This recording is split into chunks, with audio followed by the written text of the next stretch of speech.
एक बार सेवा का मौका अवश्य दें। Hotel Vijay, G N Ganj, near Punjab national bank, Laheriasarai, Darbhanga. Conference, विवाह एवं अन्य अवसरों के लिए हमारे यहाँ AC, non AC, marriage hall, conference hall, विवाह मंडप एवं स्पेशल डेकोरेशन की व्यवस्था उपलब्ध है। एसी एवं नॉन एसी कमरों के साथ पाए सुकून। व्यवस्थित पार्किंग के साथ साफ सफाई का उत्तम प्रबंध। 9065252326 9430061924।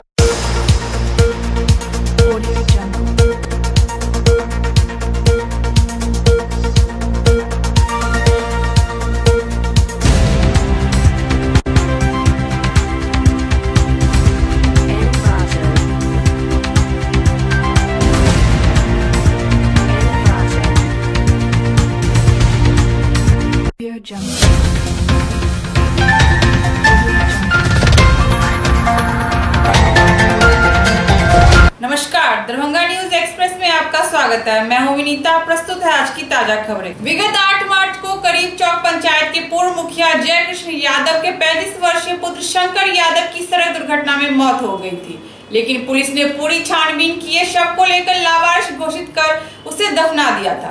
कई समाचार पत्रों में प्रकाशित खबरों के आधार पर स्थानीय ग्रामीणों का आक्रोश फूट पड़ा और सबों ने पुलिस के क्रियाकलाप के खिलाफ गंज चौक के पास मुख्य मार्ग को घंटों जाम रखा एवं जमकर नारेबाजी की।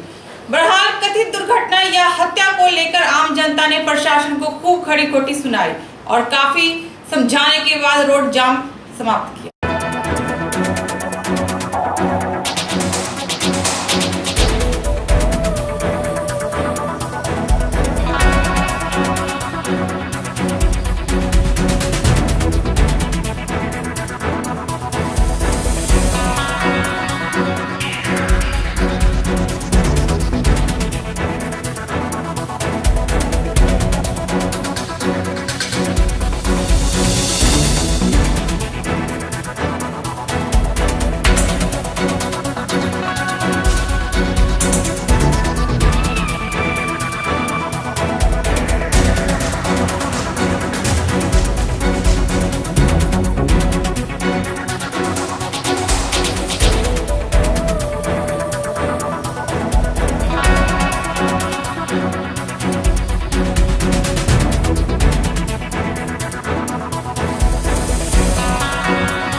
ये बताइए, कबीरसा पंचायत के आप निवासी हैं और पार्टी के भी आप सदस्य हैं, अभी आप लोग का सरकार भी है। यहाँ जो है पूर्व मुखिया जय कृष्ण यादव का लड़का के बारे में क्या घटना घटी, क्या जानकारी है?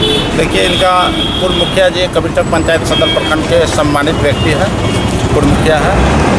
उनका पुत्र 8 तारीख से गुम था, जिनको लेकर के पूर्व मुखिया जय कृष्ण यादव जी कबीरसा के सदर थाना 21 तारीख को गए और अपने पुत्र के गुम होने का सूचना दिए, लेकिन स्थानीय थाना द्वारा एक भी बार नहीं बताया गया कि इनका पुत्र का जो है कि हत्या हुआ है या एक्सीडेंट हुआ। लेकिन बाद में चल के पता चला कि इनका एक्सीडेंट हुआ। ये संदेहजनक है, क्योंकि जिस दिन 8 तारीख को इनका मुखिया जी का पुत्र जब ससुराल के नहीं निकले तो जिस मोबाइल से इन्होंने फ़ोन किया अपने पत्नी को कि मैं ससुराल आ रहा हूँ शंकर यादव, और वह मोबाइल उसी दिन स्विच ऑफ हो गया। दूसरी बात, बाद में पुलिस द्वारा बताया गया कि इसका एक्सीडेंटल हुआ है। तो एक्सीडेंटल हुआ है तो जब्ती सूची में कहीं भी लड़का के पास में 60-70 हज़ार रुपया था, जूता था, ये कहीं भी जब्ती सूची में नहीं आया, और हेलमेट था। संदेह के बाद यहाँ हुआ कि एक और बताया जा रहा था एक्सीडेंट हुआ। जिस व्यक्ति के साथ किया वो व्यक्ति कहा कि हमने बस से छोड़ दिया। आज जब लाश मिला उसके बाद वो जब पुलिस पकड़ा तो वो बताया कि नहीं, हाँ, हेलमेट उठाने के क्रम में डीएसपी साहब बताया कि पूछताछ में शायद बताया कि हेलमेट उठाने के क्रम में उसका एक्सीडेंट हुआ। और उसी दिन जाके जिस मोबाइल से बात हुआ उस मोबाइल के खो जाने का जो है सूचना वो आरोपी शौकत है वो दिया। तो इससे यही से मामला संदेहजनक हो रहा। लेकिन मामला आज जो सड़क जाम हुआ मामला इस कारण से बढ़ गया कि जब डीएसपी साहब स्वयं सदर दिलनवाज अहमद पूछे कि यह मामला की घटना के बारे में आरोपी से पूछे, तो उन्होंने जब बताया कि जो है हेलमेट उठाने के क्रम में जो है एक्सीडेंट हुआ। पूर्व में बताया था कि जो है कि हमने बस स्टैंड में छोड़ दिया, और उनका मोबाइल उसी दिन, वो क्या बात था कि उसी दिन जो है कि मोबाइल गुम होने का सूचना दिया, और लड़का के पास में पैसा था वो भी बरामद नहीं हुआ। तो इससे कहीं ना कहीं लगता है कि इस मामला में वरीय पदाधिकारी का संलिग्न है। इसके लिए आज सदर प्रखंड क्षेत्र के कबीरचक पंचायत के तमाम लोग, महिला मर्द हजारों हजार की संख्या में एकजुट होकर के और इस सड़क को दरभंगा सोनकी सड़क के जाम कर दिया। लेकिन समय रहते जिला प्रशासन, एसडीओ साहब, ये सब लोग आ गए और लोगों को समझा बुझाए, और उस पर एसएसपी वरीय पुलिस अधीक्षक महोदय से आज बात भी हुआ है। उन्होंने बताया कि हम इस मामला को खुद जो है कि जाँच करेंगे। इस पर जो है कि आज ग्रामीण द्वारा जो है कि जो सड़क जाम किया गया था उसको जो है कि हटा दिया गया, और हम संपूर्ण भरोसा है क्योंकि एसएसपी साहब है वरीय और वो जांच करेंगे, और जांच में जो उद्भेदन होगा उसके बाद हम लोग आगे की कार्रवाई करेंगे। और सबसे प्रथम हम बधाई देना चाहते हैं यहाँ का एसडीओ साहब के कि समय रहते आ गए, इससे जनता को यह गर्मी में काफ़ी कठिनाई नहीं हुआ, और अपने विवेक से प्रखंड विकास पदाधिकारी लोग जो है अपने विवेक से समझा बुझा करके जो है कि ये जाम के तोड़वाए। मेरा लड़का जो है 8 तारीख को घर से 10 बजे घर से निकला है ससुराल जाने के क्रम में, और ससुराल मान लीजिए जाने के क्रम में निकलने के बाद मान लीजिए कि रोड पर में जो है सो एक लड़का साथ उसको ले लिया जिसका नाम है शौकत, और उस लड़का जो है ससुराल माने 3 बजे तक नहीं पहुंचने के बाद जो है सो वहाँ से फ़ोन किया। उससे पहले फ़ोन किए हुआ था मोहम्मद शौकत के मोबाइल से मेरा लड़का कि जो मैं ससुराल आ रहा हूँ एक साथी के साथ, जो खाना बना के रखना, 2 आदमी का खाना बना के रखना। लेकिन वो 3 बजे तक नहीं पहुंचने के बाद मेरी बहू जो है से फ़ोन की उस मोबाइल पर, तो लड़का शौकत जो है तो बोला कि हम तो उसको बस दिल्ली मोड़ में बस पकड़ा दिए, वो पहुंचा नहीं है। तो बोली कि अभी तक तो नहीं पहुंचा है, तो हम क्या कर सकते हैं, जब आप लोग अपना खोजबीन उसको कीजिए। उसके बाद मान लीजिए फिर दोबारा फ़ोन किया 1 घंटा के बाद, तो उसकी मोबाइल स्विच ऑफ। उसके बाद वो मोबाइल लगातार स्विच ऑफ ही बताता गया। हम लोग मान लीजिए बहुत दिन के खोजबीन करने के बाद नहीं कहीं पता चला, तो 21 तारीख को FIR आपको सदर थाना में किया। सदर थाना में FIR करने के बाद भी ये लोग अपना जांच पड़ताल करते आपको 29 तारीख को वह लड़का सवेरे गिरफ्तार हुआ। गिरफ्तारी होने के बाद थाना पर उसको लाया गया और उससे पूछा गया, तो उसका जितना भी बयान था जो सस्पेंडेड था, सब संदेहास्पद था। उसका सारा बयान होने के बाद भी ये थाना प्रभारी, जब मैं आपको 20 तारीख को उसके थाना पर गया तो थाना पर मान लीजिए उस दिन भेंट नहीं हुई, भदवा में कोई घटना घट गई थी। जब भेंट 21 तारीख को मैं सुबह गया, मैं सारी कहानी बताया कि मेरा लड़का 8 तारीख से गुम है, जो अभी तक कहीं पता नहीं चल रहा है। उसके बाद वो कहा कि आप लिख के दिए। लिख करके देने के बाद वो लोग अपना जांच किए, लेकिन मान लीजिए उसके दिमाग में था कि 8 तारीख को एक बच्चा एक्सीडेंट हुआ है NH पर। वो उसने क्यों नहीं मुझे उस दिन बताया कि मुखिया जी एक अज्ञात लाश हुआ उस दिन आदि, लेकिन उसने किसी तरह का आदि नहीं किया। और मान लीजिए उसके बाद दिलनवाज अहमद आकर के उसको उस दिन सारी माने साजिश कर करके उसको मान लीजिए एक एक्सीडेंट का मामला बताता है कि हेलमेट उठाया, उस क्रम में चला गया। जब वो बस में पकड़ा दिया वो लड़का, तो हेलमेट किस आधार पर उठाया?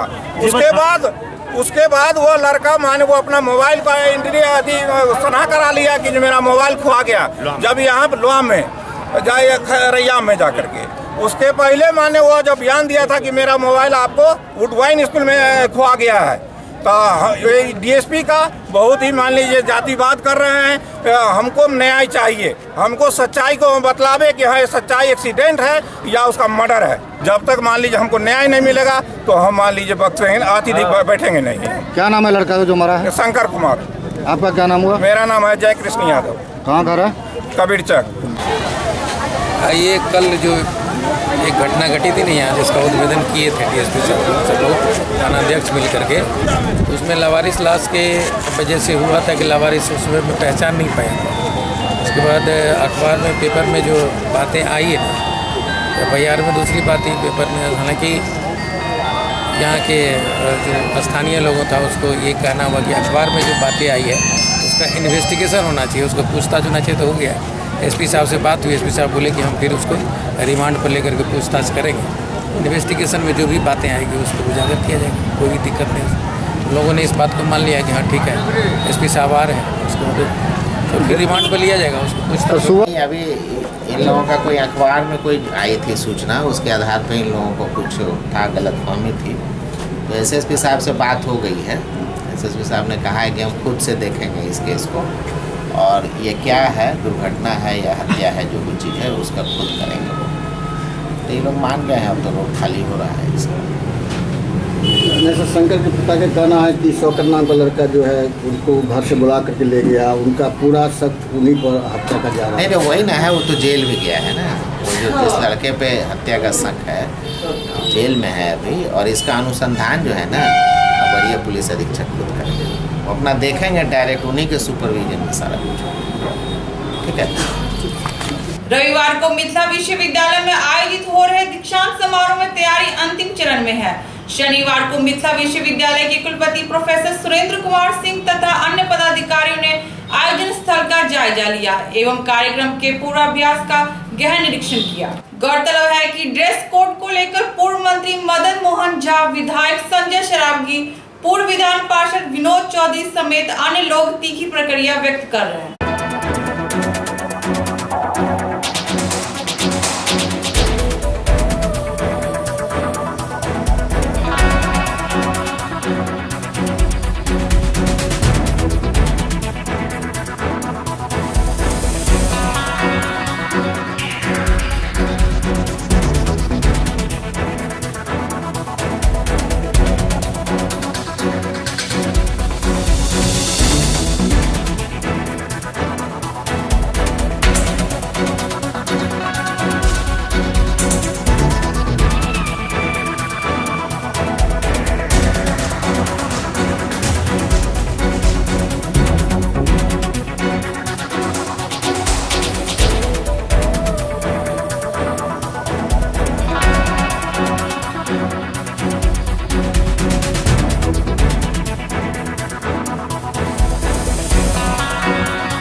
अच्छी बात है। दीक्षांत समारोह हर एक ये 8वां दीक्षांत समारोह है, पहले भी होता रहा है और हमको इस बात का सौभाग्य प्राप्त है कि जितने दीक्षांत समारोह हुए सब में मुझे उसमें भाग लेने का मौका मिला है। मैं कल है हमारे अतिथि लोग आ रहे हैं, हम शुभकामना देते हैं जो सफलतापूर्वक इसका कार्यक्रम हो। तो साफा आप लोगों ने पहना क्या नहीं, साफा पहले डिसीजन था, कुछ लोग का पॉइंट आउट हुआ, उसके बाद हुआ। संजय जी भी आज बोल रहे थे और पाग साफा के बदले पाग रहना चाहिए, तो मिथिलांचल के कल्चर के हिसाब से। लेकिन चूंकि उसका पॉइंट आउट बाद में हुआ इसलिए इसमें संशोधन नहीं हो पाया। अगले बार से इसको बदल के पाग में परिवर्तन किया का सर क्या लगता है?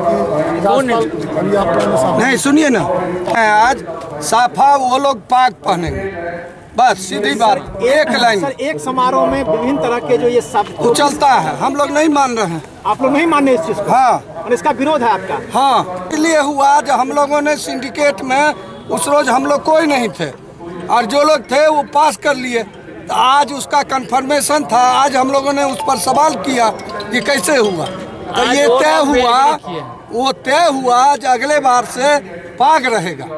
तो क्या जो राज्यपाल आएंगे उन्हें मिथिला की परंपरा जो पाग चादर उनसे दिया जाएगा, सम्मानित किया? हाँ, एकदम सम्मानित होगा। लेकिन सर आज आप लोग साफा का विरोध करते हैं। हाँ, तो साफा को जो साफा नहीं पहना अभी रिहर्सल में, तो कल भी नहीं पहनेंगे? नहीं पहनेंगे।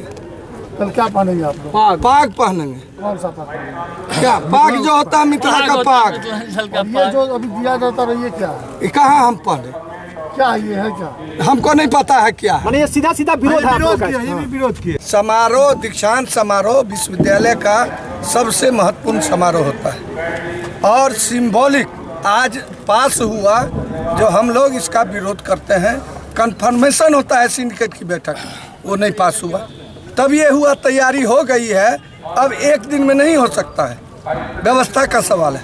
तब ये हुआ जब हम लोग अगली बार से मिथिला की परंपरा के अनुसार पाग रहेगा, लेकिन हमको पहनना है पाग, हम पहने। दीक्षांत समारोह है और विश्वविद्यालय के लिए गौरव की बात है कि महामहिम आ रहे हैं दीक्षांत समारोह में। और पूरे देश में मिथिला जो है मेधा की धरती है, यहाँ के छात्र छात्राएं पूरे देश में परचम लहराते। कल उनको गोल्ड मेडलिस्ट मिलेगा, सबको जो सर्टिफिकेट मिलेगा महामहिम के हाथ में, सब अपने आप को गौरवान्वित महसूस कर रहे हैं। और निश्चित रूप से मिथिला का पाग है, मिथिला का सर है, तो उसमें जो है कि अगले बार से पाग ही जो है दीक्षांत समारोह में होगा। आज हम लोग थे, माननीय विनोद चौधरी जी थे, मदन मोहन झा थे, बैजूलाल थे, सभी लोगों ने कहा कि पाग होता तो अच्छा होता। तो उसमें हुआ कि नहीं, अगला बार से जो है पाग ही होगा। और तो क्या माना जाए इस बार में जो विश्वविद्यालय में कोई निर्णय लिया जाता है, सिंडिकेट के सदस्य को इसकी जानकारी नहीं दी जाती है? ठीक है, उस दिन जो है निर्णय हुआ था सिंडिकेट के, हम लोग उस बैठक में नहीं थे। बैठक में उस रोज नहीं थे, बैठक में नहीं थे। आज एक कंफर्मेशन हुआ तो आज हम लोग को लगा नहीं पाग ही होना चाहिए। मैंने पूर्व में भी कुछ दिन पहले भी कुलपति महोदय को कहा था, लेकिन अब निर्णय हुआ है तो आगे से पाग रहेगा निश्चित रूप से। आप लोग पाग जो है, हाँ, मिथिला का पाग है। बात है, विरोध पक्ष की बात नहीं है। विरोध पक्ष तो तब न होता है जो हम लोग कहते पाग, वो कहते नहीं साफा। हम लोग ने कहा पाग, उन्होंने मान लिया, तो इसलिए विरोध पक्ष का नहीं है। चूक हुई कहीं, इतनी बड़ी चूक दीक्षांत समारोह में हुई है और आप लोग सदस्य हैं, आप लोग को जानकारी नहीं है। ये इशू होगा या ये मने पाग पहले तो होता था, दूसरा चीज पहले भी हम लोग का साफे पहनते थे, हम लोग पाग नहीं पहना गया था। इसके बदले अगर हम लोग पाग मान लिए रहते तो किसी को आपत्ति नहीं थी। ये नहीं है कोई VC साहब या रजिस्ट्रार या अन्य पदाधिकारी इसके विरोध में। उस समय एक प्रपोजल आया, वो पास हो गया, बाद में पॉइंट आउट हुआ था। संजय जी भी आज उठाए, विनोद जी भी उठाए, बैजूबाबू भी उठाए, राय जी भी उठाए, सब लोगों ने कहा, तो उसमें किसी को भी कोई आपत्ति नहीं है, ये बात नहीं है। हाँ, अब कल कन्वोकेशन है और एक दिन में ये संभव नहीं है इतना बड़ा परिवर्तन।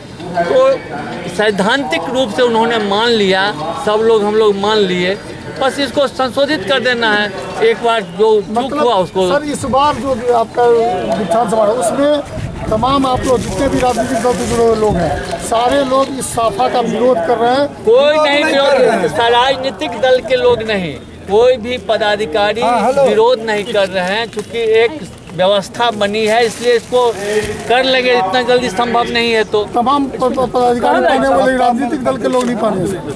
नहीं राजनीतिक दल नहीं पहनने की बात है, सब लोग एग्री कर रहे हैं इस बात। लेकिन मानना है कि विश्वविद्यालय से चूक हुई है। नहीं कल छात्रों पर ये लागू है कि वो भी अपने मन से पहन के आएंगे। नहीं, छात्रों को क्या पहने, कोई नहीं। जो निर्णय इसका हुआ है अप्रूवल है चांसलर के यहाँ से, वही रहेगा। हम लोग प्रतीक के स्वरूप 2-4 लोग पहनेंगे, लेकिन नहीं भैया, इस प्रकार का जो ड्रेस है वो विश्वविद्यालय के बाद ही राजभवन में जाता है। क्वेश्चन करे छी एकटा बात। धन्यवाद। अरे अहाँ एना के बात नहीं, कोनो बात नहीं, ने लटपट रहे छी अहाँ, हर चीज में लटपट कर दै छी। कहां लटपट बिना मतलब का हो तो गया, कहीं ना कहीं अपमान है। नहीं कोई अपमान। अरे भाई वही दिन विरोधी का कोई अपमान नहीं है। महामहिम राज्यपाल को जो इसके मुख्य अतिथि हैं उनको पाग चादर से सम्मानित किया। अरे डैश पर जते लोग छथिन हुनका पाग दोपटा मिथिला के पद्धति। बैजू जी आपका लगातार अपने जीवन काल में मिथिला की बात की है, लेकिन जो मिथिला विश्वविद्यालय में दीक्षांत समारोह है पाग नहीं दिया जा रहा है, जिसका कई सदस्यों ने विरोध किया है। पाग दोपटा सबके दिल जा रहा है, हमार ऑनरेबल गवर्नर के दिल है, हमार मुख्य अतिथि के दिल है, डैश पर जते छथिन सब गोटे के पाग दोपटा दिल जेतन। लास्ट मीटिंग में विनोद जी नहीं छला, संजयो नहीं छला, हमरा लोकन पाग दोपटा के मांग के लिए आइयो पॉइंट ऑफ ऑर्डर में पाग दोपटा के लेल सब स्वीकार कलन, कुलपति स्वीकार कलन जे अगला में हम सब गोटे पागे दोपटा पहिर के हम सब आइयो पाग आने के लेल ई नहीं पढ़लहुँ हन। हम सब मैंने मिथिला के परंपरागत जे हमर ड्रेस है से हम पाग पहिर कर पाग लो को हम सब आब और पागे हम सब पहिर। सीधा रिहर्सल में छोड़ के जाना मतलब कहीं न कहीं समारोह का विरोध है। विरोध है कहीं ना कहीं आपका, इससे आप विरोध कर रहे हैं इसका। हमरा लोगन विरोध हम कहलो जे पाग दोपटा लो के आब और मंच पर और सब से नीचे पाग दोपटा जा रहे, कहीं ना कहीं विरोध है ना इसका। छात्रों ने आधे समारोह में आप लोग विरोध करके जा रहे हैं सर, मन से कह सकइए। नहीं, हम पाग यदि पहिरते तो मैं रोक नहीं छे, हम सब पाग पहिर के आबा डैश पर सब मिथिले के पद्धति। आप तो कहीं विश्वविद्यालय के नियम को तो मान नहीं रहे हैं भाई। सब हमर विनोद जी वही दिना नहीं छला, विनोद जी वही दिना नहीं चला। लास्ट में आप लोग छोड़ के सभी लोग जा रहे हैं, क्या कहना? कहाँ छोड़ लिया? हम सब पाग पहिर में क्या सूचक है? अरे हम सब पाग, हमरा सब पाग दोपटा मिथिला के परंपरागत सिंडिकेट में हम सब पास कर। साफा को आप नहीं पहनेंगे, साफा नहीं पहनेंगे आप? नहीं, हम पाग पहिर, साफा नहीं पहनेंगे आप? नहीं, साफा लेके आएंगे या रखेंगे? नहीं, हम पाग पहिर के पागे लोके।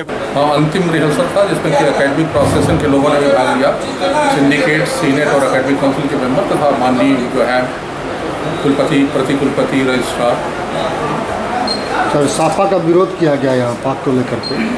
पता नहीं, आया है हमारे पास, कुछ आया है, पत्रक आया हुआ है, उसको पढ़े नहीं अभी हैं, लेकिन उसको हमें देख लिया जाएगा।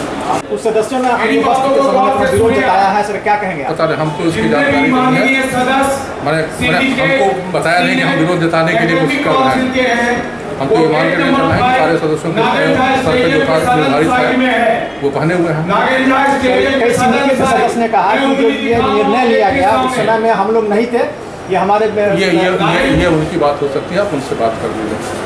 तो क्या सभी लोग सहमत है इस ड्रेस में? आपको सामने जितने लोग प्रोसेसन जब निकला तो आपको लगा नहीं कि सहमति ज़्यादा लोगों की है? विनोद चौधरी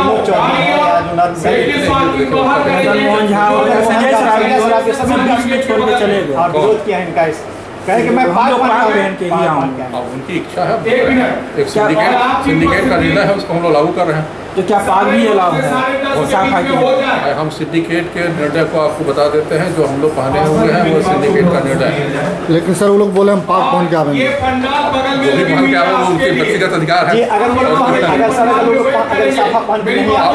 कल का हम लोग कल देखेंगे क्या करना है, हमसे बातचीत करेंगे क्या है, क्या आएंगे, हमको कोई सूचना नहीं है हम ऐसा करने जा रहे हैं। अभी तो हमें आपके माध्यम से मालूम हो रहा है कि ऐसा वो करने जा रहे हैं, अगर करते हैं तो फिर बोले हैं सर कल हम लोग पाग पहन के ही आगे, साफा नहीं पहनेंगे। अब देखा जाएगा, देखा जाएगा। असमय ओलावृष्टि आंधी पानी से किसानों को जबरदस्त क्षति हुई है। शुक्रवार को हुए ओलावृष्टि ने रबी की फसल के साथ साथ तिलहन को भी नुकसान पहुंचाया है। इससे पूर्व विगत वर्ष बाढ़ के कारण किसानों को बदहाली का सामना करना पड़ा था। जिले के विभिन्न क्षेत्रों में शुक्रवार को आई बेमौसम आंधी बारिश के साथ ओला ने पूरे जगत के अन्नदाता किसान की मुश्किलें जरूर बढ़ा दी है। कहीं कहीं इसका आंशिक असर हुआ है तो कहीं कहीं ज्यादा नुकसान होने की खबर मिल रही है। फिलहाल नुकसान का आकलन किया जा रहा है, लेकिन मौसम की बेरुखी ने किसानों को जरूर चिंता में डाल दिया है। रातों की नींद और दिन का चैन उड़ गया है। जाले, सिंगवाड़ा, केवटी आदि जगहों से बड़े पैमाने पर ओला गिरने की बात कही जा रही है। विदित हो कि इन क्षेत्रों में पिछले साल आई बाढ़ ने कई वर्षों की तरह व्यापक नुकसान पहुंचाया। खेत से लेकर खलिहान तक, घर से लेकर बाहर तक सब कुछ अपने आगोश में निगल गया। सरकार से लेकर समाज तक किसानों के जख्म पर मरहम लगाने की कोशिश की, लेकिन यह नाकाफी रहा। कहीं कहीं अभी तक नुकसान की भरपाई में धरती के भगवान आस लगाए बैठे हैं, लेकिन बड़े नेता से लेकर स्थानीय नेतागण अपनी डफली अपना राग अलाप रहे हैं। बाढ़ की मार से अभी अभी किसान उभरे ही थे कि इंद्रदेव ने अपना रौद्र रूप दिखाना शुरू कर दिए। अब खेत से खलिहान तक लोगों के निवाला को सहेजने के लिए किसान दौड़ भाग करे। वो की एक ही गुजारिश है कि अब तो रहम करो मालिक, और कितनी अग्नि परीक्षा लोगे।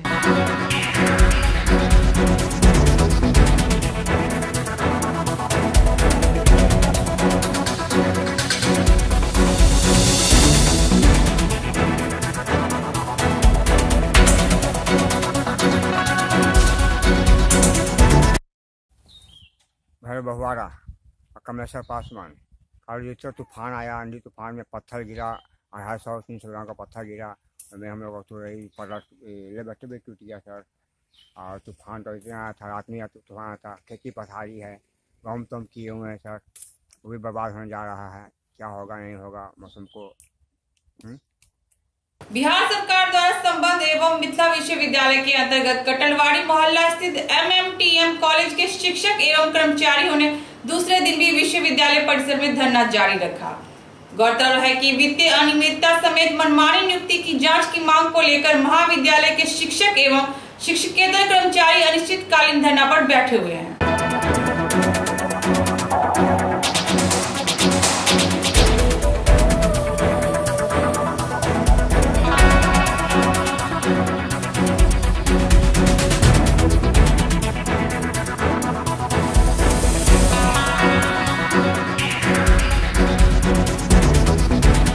तारीख से धरना शुरू किए हैं और 28 को विश्वविद्यालय की ओर से पहल हुई।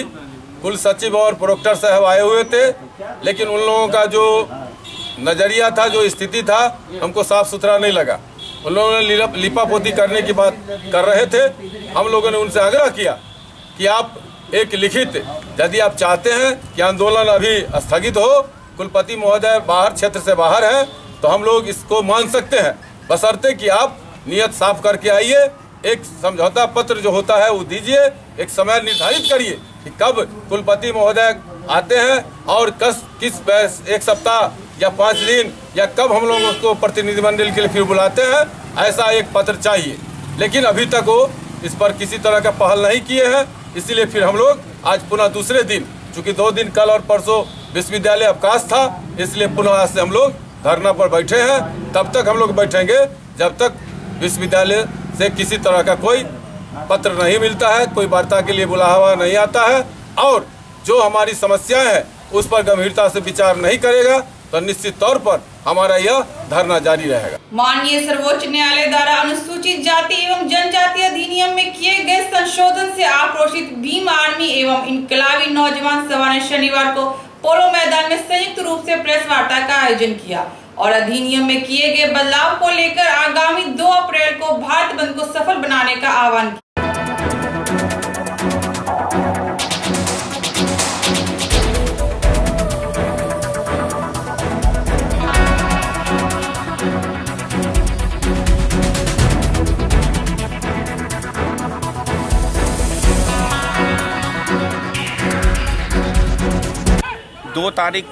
2 अप्रैल 2018 को भारत बंदी को लेकर के हम संयुक्त अधिवेशन यहाँ बैठक और प्रेस वार्ता बुलाए हैं और इसमें मैं भीम आर्मी और सभी जो भी भीम आर्मी और बाबा साहब के जो भी अनुयायी सदस्य हैं या संगठन है वह संयुक्त रूप से भारत बंद की आह्वान करते हैं और इसको सफल बनाने के लिए हम सभी पूरी ताकत से भारत बंद को सफल बनाएंगे। इसके लिए मैं प्रेस वार्ता को भी धन्यवाद देता हूं कि यह पूर्ण सफलता के लिए इसमें सहयोग प्रदान करें और साथ ही मैं दरभंगा जिला के तमाम प्रतिष्ठानों, दुकानदारों और जिला प्रशासन को भी कहते हैं कि हमें ऐसी जो है कल भारत बंद में जो है सफलता के लिए मुझे पूर्ण सहयोग दें।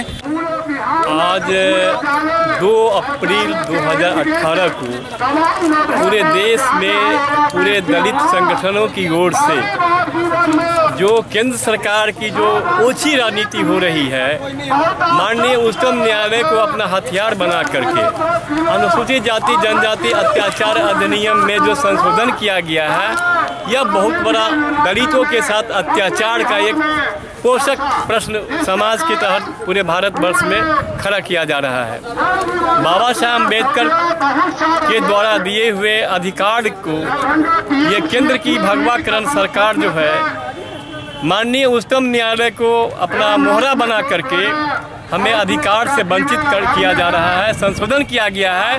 तो मैं ये कहना चाहता हूँ कि केंद्र सरकार हमें यह कह करके अत्याचार पर अत्याचार कराने की साजिश हो रही है पूरे देश के अंदर में दलितों पर, अनुसूचित जाति जनजातियों पर। इसके लेकर के हम पूरे भारतवर्ष में जितने भी दलित संगठन हैं वो हम भारत को बंद करेंगे और हम सरकार से यह मांग करते हैं, केंद्र की सरकार से, मोदी जी की सरकार से, कि जो संशोधन किया गया है इसको पुनर्याचिका दायर करें माननीय उच्चतम न्यायालय में और इस संशोधन को पुनः वापस ले। वहीं दूसरी ओर अनुसूचित जाति जनजाति संयुक्त संघर्ष मोर्चा की ओर से नवटोलिया मोहल्ला में पत्रकार वार्ता का आयोजन किया गया। इसमें राजा पासवान, सुनीति रंजन दास, राम प्रवेश पासवान एवं रघुजीत पासवान ने SC/ST अधिनियम में बदलाव को लेकर बिहार बंद को सफल बनाने का आह्वान किया।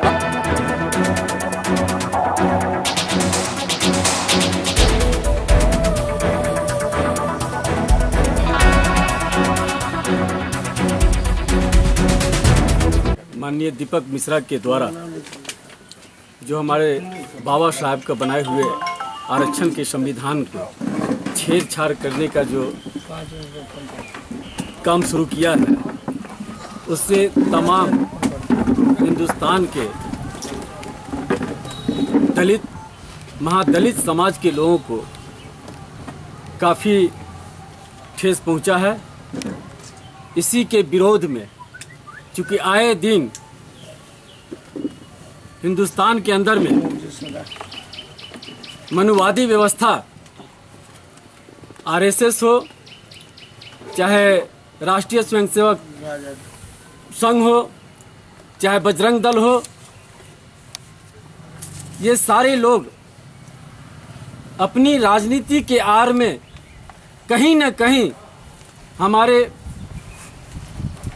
बाबा साहब डॉक्टर भीमराव अंबेडकर के द्वारा बनाए गए संविधान को समाप्त करने की साजिश रचते हैं। सुप्रीम कोर्ट के द्वारा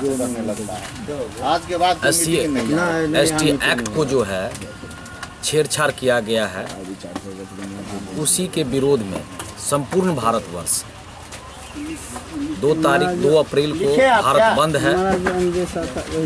उसी के दरमियान हम लोग आज दरभंगा में आप लोग के माध्यम से दरभंगा के दलित भाइयों से अपील करना चाहते हैं,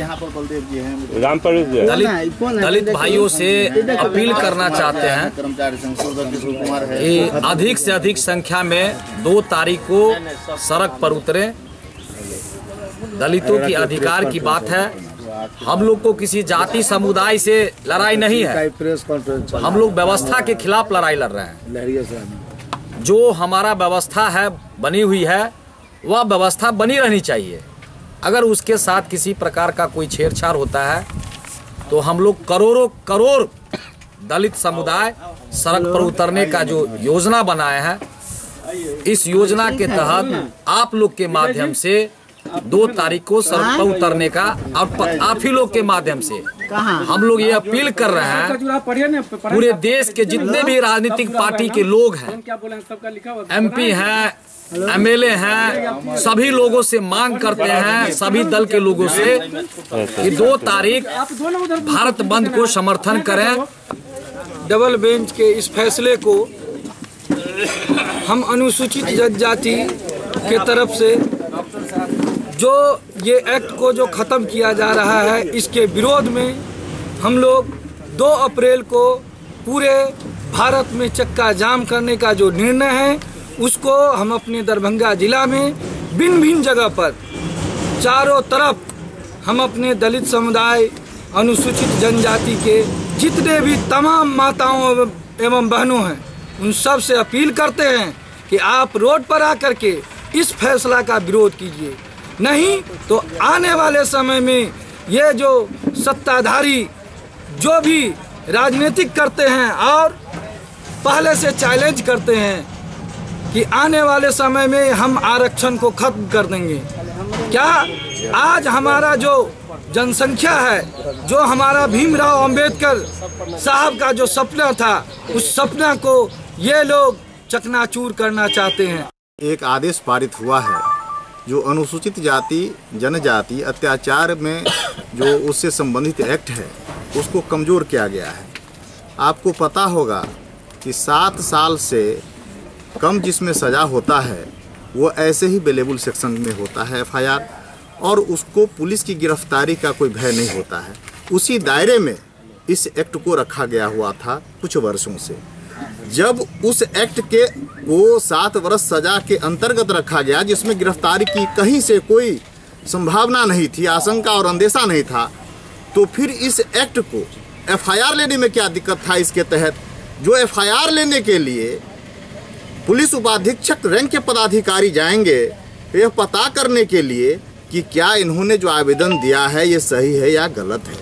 क्या पुलिस उपाधीक्षक जैसे रैंक के पदाधिकारी को इतना फुर्सत है जो एक जिला एक अनुमंडल स्तर के पदाधिकारी आए दिन विभिन्न थानों में 2-4 नित्य प्रति इस तरह की घटनाएं घटती है, पदाधिकारी को इतना फुर्सत है पता करने के लिए।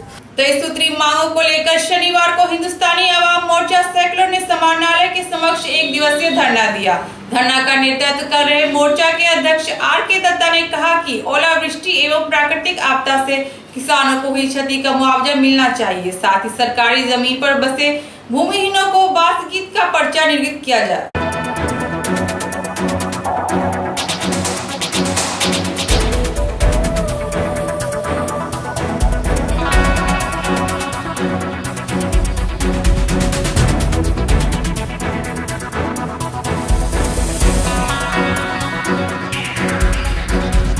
आज पूर्व घोषित कार्यक्रम के तहत हिंदुस्तानी आवाम मोर्चा हम सेकुलर के बैनर तले दरभंगा के पोलो मैदान में भूतपूर्व मुख्यमंत्री आदरणीय जीतन राम मांझी जी के रीजन में जो 34 फैसले का निर्णय लिया गया था उसको लागू कराने के लिए बिहार में दरभंगा जिला में हो रहे जिला पुलिस प्रशासन के द्वारा फुटपाथ दुकानदारों को बगैर नोटिस दिए हुए जो उजारा जा रहा है इसकी निंदा करते हुए और गरीब गुरबा को 5 डिसमिल जमीन देने आदि विभिन्न मांगों को लेकर आज हिंदुस्तानी आवाम मोर्चा के बैनर तले यह धरना प्रदर्शन आयोजित किया गया है।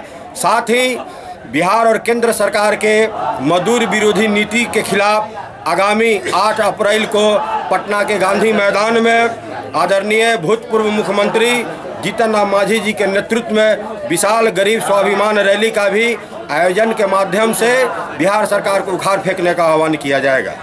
क्या नाम हुआ जी? मेरा नाम संतोष कुमार श्रीवास्तव हुआ और हम हिंदुस्तानी आवाम मोर्चा हम सेकुलर श्रमिक प्रकोष्ठ के प्रदेश संयोजक हुए। लक्ष्मीसार मोहल्ला स्थित ज्ञान भारती पब्लिक स्कूल में 27 मार्च से आयोजित हो रहे 5 दिवसीय वार्षिक खेलकूद प्रतियोगिता का आज विधिवत समापन हो गया। आयोजित कार्यक्रम के संबंध में प्रधानाचार्य वेंकटेश प्रसाद सिंह ने हमारे संवाददाता को विस्तृत जानकारी दी।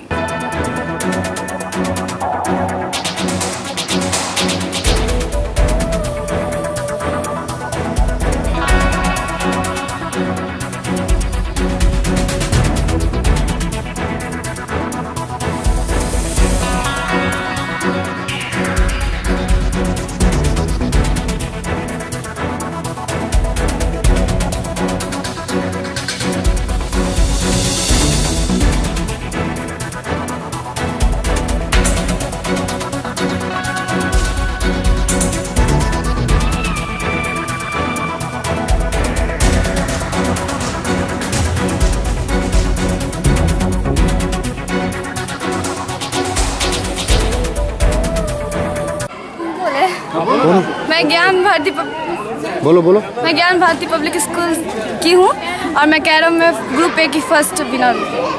क्या नाम है? सुरुचि कुमारी। कहाँ घर हुआ? जेपी चौक लक्ष्मी सागर दरभंगा। आप फर्स्ट डिवीजन आए हैं, कौन स्कूल से? ज्ञान भारती पब्लिक स्कूल से हूँ सर। हाई जंप की प्रतियोगिता में फर्स्ट स्थान प्राप्त किया हूँ। क्या नाम हुआ? अंकित कुमार चौधरी। घर कहाँ है? घर मतलब बासुपति फीट यहाँ। कैरम में भाग लेते हैं ग्रुप बी। कौन स्कूल से? ज्ञान भारती से। क्या नाम हुआ? निकी कुमारी। पहला स्थान प्राप्त हुआ? पहला। कहाँ घर हुआ? लक्ष्मी सागर। बोलो कौन सा अभी में भाग लिया? बैडमिंटन में नाम Nisha Kumari, class 8A, school ज्ञान भारती पब्लिक स्कूल। घर कहाँ हुआ? रेलवे क्वार्टर दीवानी तक किया। ज्ञान भारती पब्लिक स्कूल में पढ़ती हूँ। मैं 8th क्लास में हूँ और मैं फर्स्ट डिवीजन बैडमिंटन में हुई हूँ। जैसा कि मैं पहले भी कह चुका हूँ कि विद्यालय का एनुअल स्पोर्ट्स प्रतियोगिता समारोह 27 मार्च से प्रारंभ होकर के आज 31 मार्च को संपन्न हुआ, जिसमें विभिन्न प्रतिभागियों ने विभिन्न प्रकार के खेलों में भाग लेकर बेहतर प्रदर्शन किया। मैं उम्मीद करता हूँ अपने बच्चों से, छात्र छात्राओं से कि ऐसे ही जीवन में खेलकूद में भी बेहतर प्रदर्शन कर आगे बढ़ें और यदि भविष्य में रुचि हो तो इसको भी कैरियर के रूप में लेकर आगे बढ़ सकते हैं। आज की खबरें यही संपन्न हुई। दीजिए विनीता को पूरी टीम के साथ इजाजत। धन्यवाद।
एक बार सेवा का मौका अवश्य दें।